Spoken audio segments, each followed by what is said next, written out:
విభిన్న కథాంశంతో తయారైన సాంఘిక డబ్బింగ్ చిత్రం టౌన్ బస్ 1957 మార్చి 1న విడుదలయ్యింది. నిర్మాణ సంస్థ పేరు ఎంఏవి పిక్చర్స్. నిర్మాత ఎంఏ వేణు, దర్శకుడు కె సోము. దీనికి మూలమైన తమిళ చిత్రం టౌన్ బస్ పేరుతోనే 1955 నవంబర్ 13న విడుదలయ్యింది. ఈ సినిమా అంతా కోయంబత్తూర్లో నిర్మాణమయ్యింది.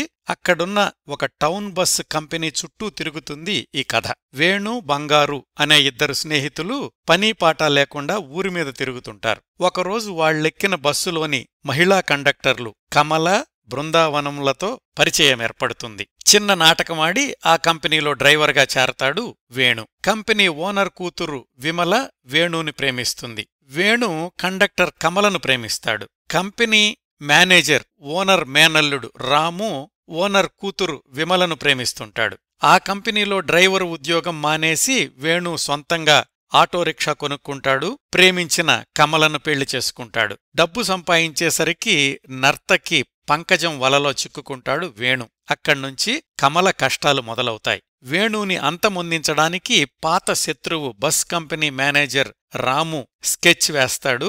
ఈ సమస్యల నుంచి వేణుని ఎవరు రక్షిస్తారు? వేణు కమలల కాపురం మళ్లీ ఎలా చక్కబడుతుంది? వేణుని ఆకర్షించిన డాన్సర్ పంకజం నేపథ్యం ఏమిటి? అసలు వేణుని ప్రేమించిన ఓనర్గారమ్మాయి విమల ఏమైంది?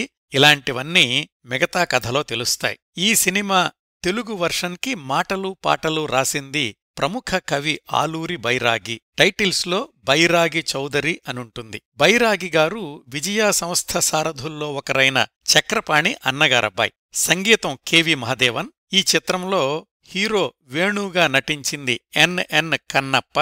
హీరోయిన్ కమలగా అంజలి, ఆమె స్నేహితురాలు బృందావనంగా టిపి ముత్తులక్ష్మి, బస్ కంపెనీ ఓనర్గా వికే రామస్వామి, హీరో మిత్రుడిగా ఏ కరుణానిధి, బస్ కంపెనీ మేనేజర్గా టీకే రామచంద్రన్, వేణుని ఆకర్షించిన నర్తకిగా ఎంఎన్ రాజం నటించారు. ఈ సినిమా తమిళంలో పర్వాలేదనిపించుకుంది గాని తెలుగులో విజయం సాధించలేదు.